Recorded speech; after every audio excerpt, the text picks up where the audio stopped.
Hello guys, in this video I'm gonna show you how to add or remove people from Instagram groups. So let's start. First of all, you have to log into your Instagram account and go to message option. In this section, you just simply select the group.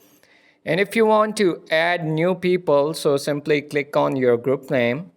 And here you just simply scroll down and in member section, you just see the option of add people. So simply click on that.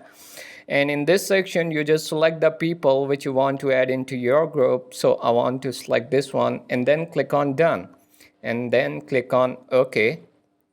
So new member will be added to your group. And if you want to remove the user from your group, so just select the group name as same and then select the three dot icon in front of username of the people which you want to remove from your group. So simply click on that and here you see the option of remove user, so simply click on that.